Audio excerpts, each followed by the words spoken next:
Daniel's boots crunched softly against the red dust of the alien planet as he stepped away from his small landing craft. His ship was no grand vessel, just a patched-up explorer shuttle with scratches along its sides and a rickety engine that had barely made the jump through space. After weeks of travel, his stomach growled like an impatient animal. He had been rationing his food carefully, but now, with the safety of a breathable atmosphere and a small village spotted in the distance, he allowed himself to unpack his supplies. He carried a simple bag with dried grains, a packet of salted meat, and a tin of vegetables. The aliens on this planet, he had been told, were not hostile but cautious. He hoped cautious meant they wouldn't shoot him on sight. He found a quiet spot near a cluster of tall, crystal-like trees, sat on a flat rock, and began preparing a small meal with his portable stove. The flame lit, hissing faintly. He poured water into a pot, dropped in the grains, and hummed a little tune to himself. It had been so long since he had eaten without fear of running out that even the smell of simple food felt like a celebration. Daniel stirred slowly, waiting for the grains to soften, before adding pieces of dried meat. The scent rose into the air, warm and comforting, and drifted on the light breeze. He didn't realize he was being watched. Not far away, Lyra crouched. Behind a wide stone, her large amber eyes fixed on the human. Her people had warned her. Humans were predators from death worlds. They ate living things without hesitation, always hungry, always dangerous. But she had never seen one before. When she spotted the strange figure sitting by firelight, her heart pounded with both fear and fascination. He looked like her in shape. 2 arms, 2 legs, but his skin was pale and his face carried sharp lines. The strange object in front of him glowed with controlled fire. Smoke curled upward, carrying scents she did not understand. She leaned closer, trying to see what he was doing. Her clawed fingers pressed against the rock. The human lifted a spoon, stirred, and then took a slow bite of his food. He closed his eyes for a moment, clearly enjoying it. Lyra's throat tightened. Her people told stories that humans never ate to survive, they ate to conquer. Every bite meant they were claiming dominance. And here he was, alone, eating calmly in her land. She stepped forward before she could stop herself. The sound of her movement caught Daniel's attention. He looked up, startled, and saw her standing just a few steps away. She was tall, with long white hair that shimmered faintly in the soft light, and her clothes were simple woven fabric dyed in earth tones. For a second, neither of them spoke. Daniel, spoon still halfway to his mouth, blinked in surprise. He hadn't expected company, much less from the local species. Lyra's voice trembled as she whispered the words her fear shaped. "Am I next on your menu?" Daniel nearly choked on his food. He coughed, thumped his chest lightly, and stared at her wide-eyed. "What? No, absolutely not." He set the spoon down quickly, raising his hands in a calming gesture. "This isn't... I'm not eating people, if that's what you mean." But Lyra didn't move closer. She studied him, her expression still uncertain. The stories told to her since childhood rose in her mind. Beware the humans. They come from cruel worlds. They eat everything. They cannot be trusted. Yet the man in front of her didn't look like a monster. He looked tired. Hungry, yes, but not dangerous in the way she imagined. Daniel tried to smile, though he knew his sudden laugh earlier might have sounded strange. "This is just food I brought with me. Dried grains. Meat from animals back on my home world. Not anyone. From here." Lyra tilted her head. She didn't fully believe him, but curiosity pulled her forward. She pointed at his pot. "What is it?" "Dinner," Daniel said simply. Then, realizing she might not know the word, he added, "It's food. For energy. For living. You know, to stay alive." Her amber eyes narrowed. "Food means life. Taken." Daniel hesitated. He had never thought of it in such sharp terms. Sometimes, yes, but not always. Plants can be food. Grains, vegetables, fruits. My meal has more plant than meat. And even the meat came from creatures long ago, not from anyone here. She circled the small fire slowly, keeping her distance. Her movements were graceful, like a predator herself, but her curiosity seemed to outweigh her fear. She sniffed faintly at the air. It smells strange. Daniel chuckled softly. Strange good or strange bad? She didn't answer. Instead, she crouched down across from him, still far enough to run if needed. Her gaze didn't leave the pot. Humans are said to be always hungry. That part is true, Daniel admitted with a grin. His stomach growled again, almost proving the point. But hunger doesn't mean danger. It just means I need something to eat so I don't faint. Lyra studied him silently. Then, in a quieter voice, she asked, "Will you eat me if nothing else is left?" Daniel froze. The seriousness of her question hit him harder than expected. He shook his head firmly. "No, I'd never do that. Humans aren't like that, at least not me. I'd rather starve than hurt someone innocent." For the first time, she saw something in his eyes. A sincerity that didn't match the frightening tales. His words softened the tension between them. Still, she kept her guard up. "What are you called?" she asked. "My name's Daniel," he said. "And you?" "Lyra."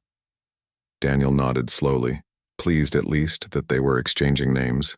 "Lyra, I don't want to cause trouble here. I just need to rest, eat, maybe meet your people in peace, that's all." Lyra shifted, her white hair falling over her shoulder. "My people do not trust easily. They may not believe you." "I figured as much," Daniel replied. "That's why I need your help." She looked at him sharply. "Why mine?" "Because you're here," Daniel said simply. "You didn't run when you saw me. You spoke to me. That means you're braver than the rest. And maybe that means you're willing to listen." The words touched something inside her, though she hid it well. She stood slowly, brushing the dust from her knees. "I will watch you. If you do harm, I will tell them. If you do not—" She hesitated, then nodded faintly. "We will see." Daniel lifted the pot slightly and offered with a friendly smile. "Want to try some?" Her eyes widened, and she took a step back. "No, I cannot. It may bind me to you." "Bind you?" Daniel asked, puzzled. "In our ways, to share food is to share fate," Lyra explained. "If I eat from your pot, others will believe I have joined your side." Daniel lowered the pot slowly. "I understand. Maybe another time then." Lyra's gaze lingered on him one last moment before she turned, walking back into the shadows of the crystal trees. Daniel sighed, stirring his food again. He didn't know what kind of mess he was stepping into, but he had a feeling this meeting was only the beginning. As Lyra disappeared into the distance, her thoughts swirled. The human had not tried to attack. He had not looked at her as prey. And his smile, it had been gentle. Yet still, her question lingered like a whisper in the wind. "Am I next on your menu?" The next morning, Daniel woke to the faint light of twin suns rising above the crystal trees. His small stove had gone cold, and the smell of last night's meal lingered faintly in the air. He rubbed his eyes, stretched, and tried to shake away the uneasy feeling that someone had been watching him all through the night. Lyra's words still echoed in his mind. "Am I next on your menu?" Daniel shook his head and muttered to himself, "What kind of story did they tell about us?" He packed away his cooking pot and carefully stored his remaining rations. His supplies would not last long. If he was going to survive here, he would need to find either friendly trade or safe plants to eat. But before he could plan his next movement caught his attention. Shapes appeared among the trees, tall figures with pale hair and clothes woven from natural fibers. They were the villagers, Lyra's people, their eyes fixed on him with suspicion as they stepped into the clearing. Some carried long staffs tipped with stone or crystal. Others simply watched, whispering to one another in their native tongue. And at the center of them was Lyra. She looked less cautious than the night before, though her expression was still unreadable. She said something quickly to the others, but Daniel couldn't catch the meaning. What he did notice was how every glance toward him seemed sharp, as though they were staring at a wild animal caged too close to their homes. Daniel raised his hands slowly, palms open.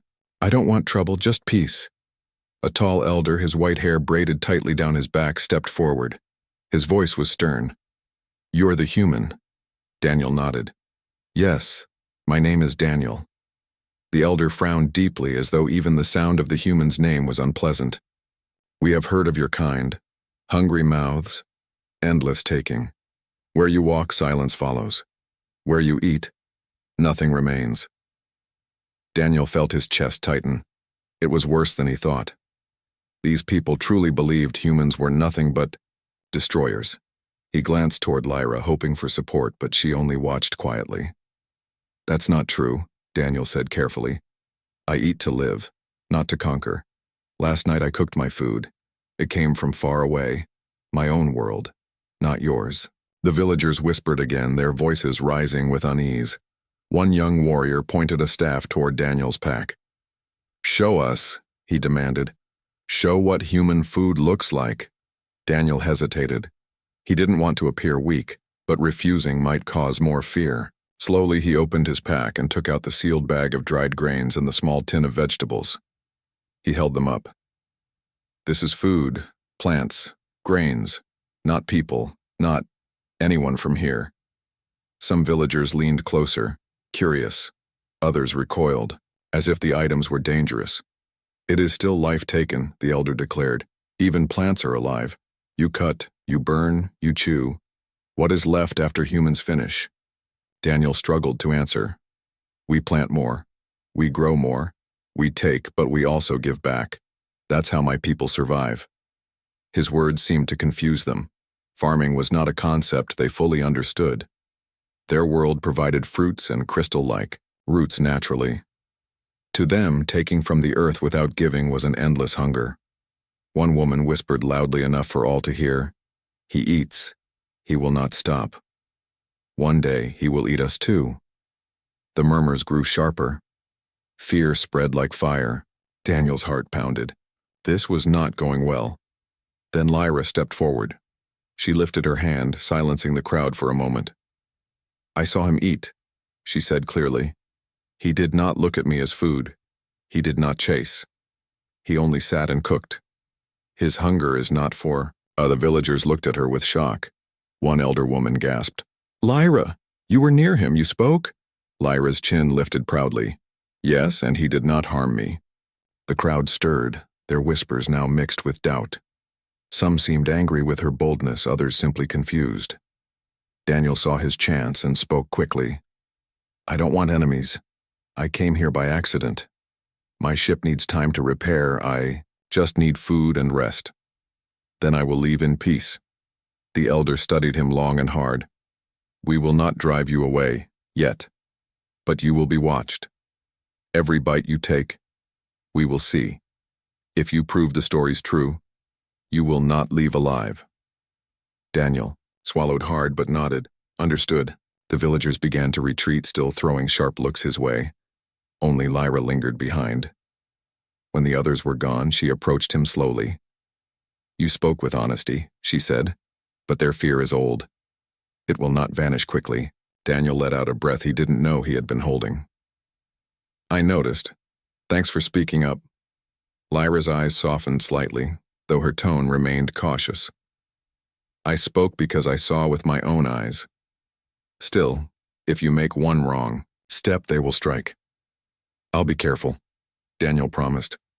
He looked down at his pot, then back at her. "If they won't accept my food, maybe I can show them something else, something that proves I'm not dangerous."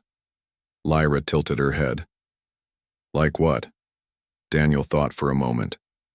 "Maybe I can help them. Fix something. Build something. Humans are more than just eaters. We're builders too." Her gaze lingered on him thoughtfully. "Perhaps. But know this, Daniel. One of the warriors already whispers against you. He says your refusal to eat flesh is weakness. He will test you." Daniel's brow furrowed. "Test me how?" "You will see." Lyra said softly, That night, Daniel cooked again, this time keeping the pot small and the fire low. To his surprise, a group of children wandered close, their eyes wide with curiosity. They didn't carry the same fear as the adults. One boy stepped forward timidly. "What is that smell?" Daniel smiled gently. "Food. Want to see?" "Diwa." Boy nodded, and soon the others gathered around. Daniel took out a few safe rations, dried fruit, sweet and harmless, and handed small pieces to them. The children sniffed, hesitated, then tasted. Their faces lit up with delight. Giggles spread as they chewed. One girl clapped her hands and said, "It is sweet." The sound carried through the trees. Soon parents came running, pulling the children back in alarm. But the children's laughter had already planted a seed of doubt. Could a monster truly bring joy through food? Lyra, watching from a distance, felt the shift. A small shift, but a real one. For the first time, she wondered if perhaps the humans' presence would change her people's hearts. Daniel, meanwhile, sat quietly by his fire, smiling faintly. He knew the road ahead was still dangerous. But as he watched the children's smiles, he felt hope flicker in his chest. Maybe, just maybe, he could prove that humans were not the monsters of their stories. The days that followed were tense. Daniel tried to keep to himself, working on repairing his shuttle by day and cooking his small meals at night. Yet no matter where he went, he felt the villagers' eyes on him. The elders had ordered constant watch, and the guards obeyed with sharp discipline. Lyra visited him often, though she kept a cautious distance when others were nearby. She asked many questions about his world, about farming, about the stars. Daniel answered patiently, grateful for at least one voice that didn't treat him as a monster. Still, he could tell that her loyalty to her people weighed heavily on her. Every word she spoke in his defense put her at risk of being judged as naive. One afternoon, the council summoned Daniel to the village square. The air was heavy with suspicion as he walked through narrow paths between crystal-shaped homes that glowed faintly in the sunlight. Villagers lined the way, whispering, their expressions tight with fear or curiosity. At the center stood the council. 5 elders draped in long robes woven from silken threads of their forests. Behind them stood warriors holding crystal-tipped spears. Daniel stopped before them, standing tall but calm. The eldest counselor, the same man who had confronted him earlier, raised his voice. "Human, we have seen your ways. You cook with fire, you chew with teeth, and you claim to eat not of us but of plants and distant creatures. Yet our people remain unconvinced. We demand truth." Daniel folded his arms loosely.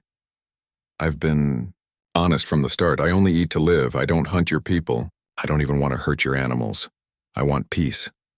The elder's eyes narrowed. "Words are wind. We ask for proof." A second counselor, a woman with hair braided in gold-colored strands, stepped forward.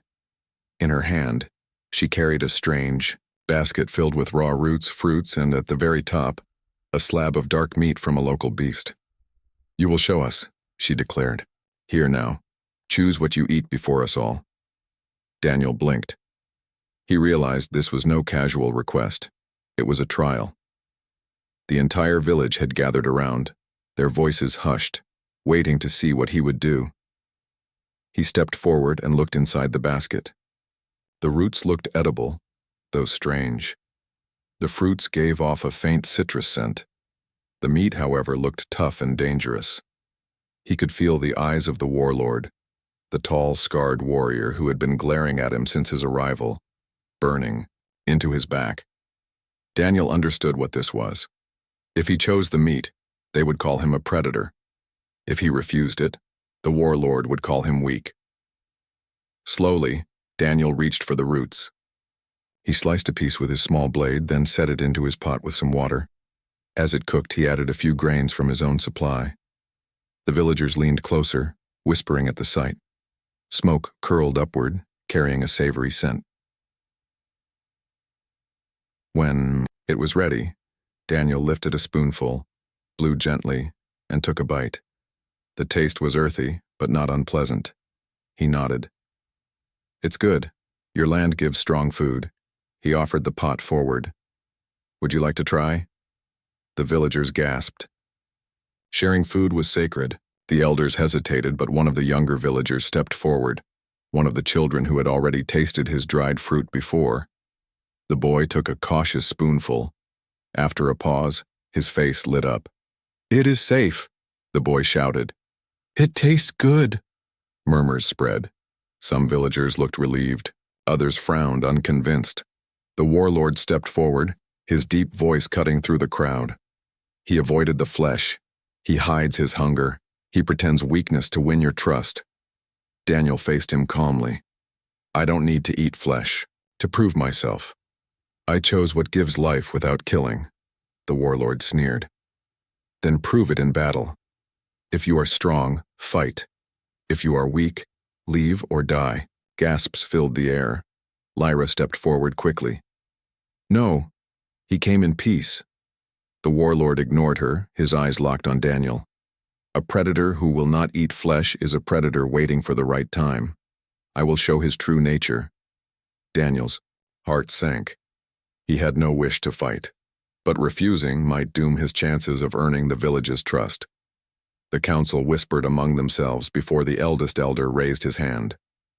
"The warlord speaks of a trial. It is our way. If the human survives, perhaps he speaks truth. If he fails, the danger ends." Lyra's voice trembled with anger. "This is not justice. He has done nothing wrong." But her words were swept aside by the crowd's growing energy. The trial had been declared. That night, Daniel sat alone near his fire, staring into the flames. Lyra approached quietly, her face troubled. "They mean to put you in the trial of hunger," she said. Daniel frowned. "What's that?" "They will place you in the pit with a beast. If you kill it and eat, they will call you one of them. If you refuse and die, they will call you weak. Either way, they do not expect you to leave alive." Daniel exhaled slowly, rubbing his face with tired hands. "So I'm trapped. If I fight, I prove their fears right. If I don't, I die." Lyra lowered her gaze.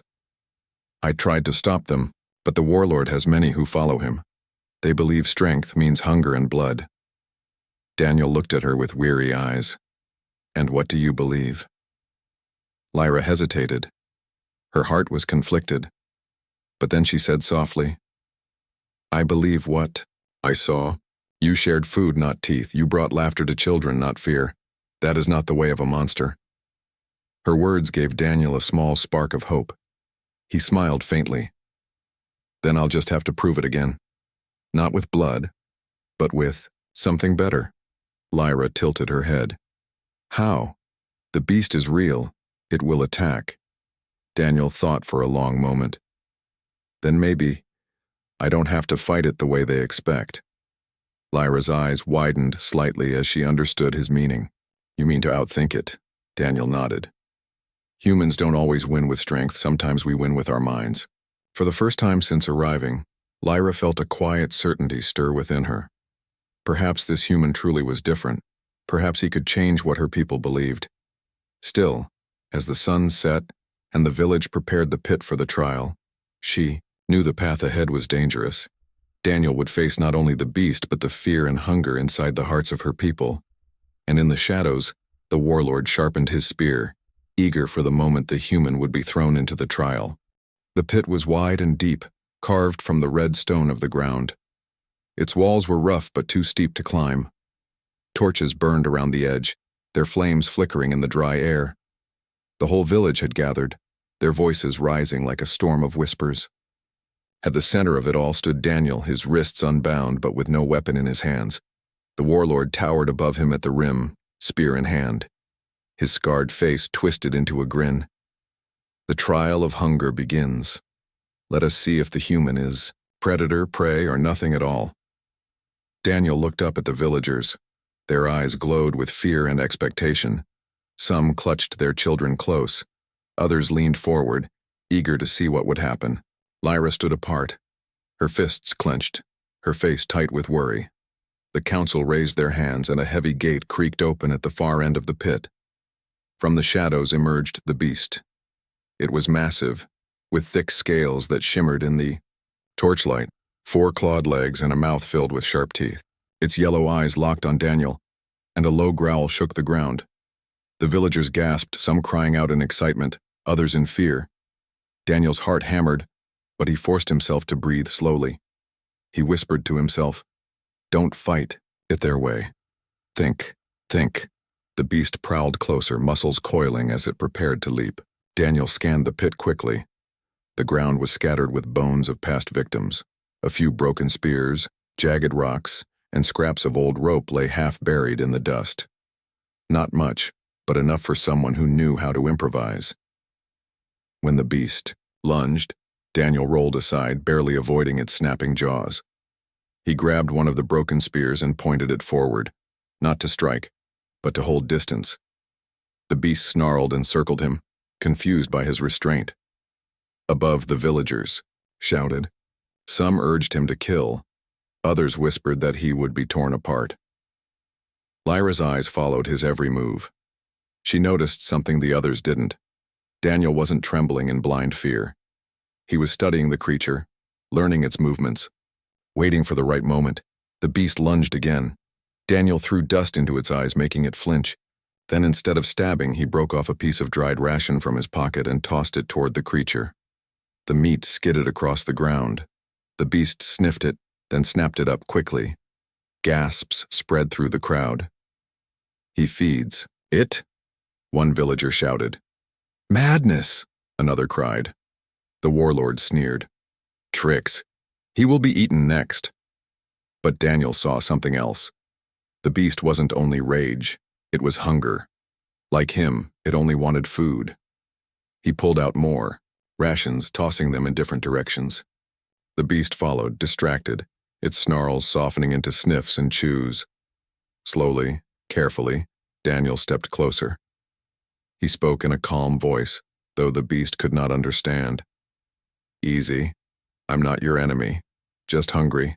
Like you." The creature's yellow eyes narrowed, but it didn't attack. Instead, it lowered its head slightly, still chewing the last piece of food. The villagers fell silent. Never had they seen the beast calm. Never had they seen anyone stand so near without being torn apart. Daniel reached into his pack again, pulling the last of his dried grains. He poured them into his hand and stretched it forward. The beast sniffed, then licked the food from his palm with a rough, wet tongue. Daniel chuckled softly. "There you go. Better than biting me, right?" Lyra's breath caught. The scene before her defied every story her people had believed. The human did not fight with teeth or blades. He chose peace, even in the face of death. The warlord slammed the butt of his spear against the ground. "Enough. He deceives you all. A true predator waits for trust before striking. This is his trick." But the villagers weren't so sure. Murmurs rose, filled with wonder instead of fear. "He tamed the beast," one whispered. "He did not kill, yet he lives," another said. The council leaned toward one another, speaking in hushed tones. Finally, the eldest raised his voice. "The human has passed the trial of hunger, not by blood but by wisdom. He shows another path." The crowd erupted in shock. Some cheered, others protested. But the decision was made. Daniel stepped back slowly as the beast retreated toward the gate, no longer hostile. He wiped his brow, relief flooding his chest. He looked up toward Lyra, who met his eyes with something like pride. When the trial ended, the villagers escorted him out of the pit. They no longer looked at him with the same raw fear. Their expressions were uncertain, curious, even respectful. Children whispered excitedly, calling him the beast tamer. But the warlord was furious. His jaw clenched and his spear shook in his grip. He stormed away, his followers trailing behind. Daniel could see it in his eyes. This wasn't over. Later that night, Lyra found Daniel sitting by his small fire again. His shoulders sagged with exhaustion, but his eyes were bright. "You did it," she said softly. Daniel smiled faintly. "Barely. I was one wrong move away from becoming dinner myself." Lyra shook her head. "No. You were calm. You showed them strength without cruelty. They will remember that." He poked at the fire. "Your warlord won't. He's not done. With me? Lyra's gaze darkened. He fears losing his power. He built his strength on the old stories. If you prove those stories false, his voice will fade. Daniel sighed. Then I'll just have to keep proving it. Lyra studied him quietly. For the first time, she saw not just a stranger, but a man who carried hope. You are changing us, Daniel, even me. He looked up, surprised by the softness in her tone. That's all I want, to change fear into trust. The firelight flickered between them, casting shadows across their faces. Neither spoke for a long while. The sounds of the village drifted around them, children laughing, elders debating, warriors sharpening their spears. Life went on, but something had shifted. Daniel had faced the trial of hunger and survived, not as a predator, not as prey, but as something new. Yet deep in the dark, the warlord whispered to his followers, his voice heavy with rage. The council is blind. Tomorrow, we will show them the truth. The human cannot stay.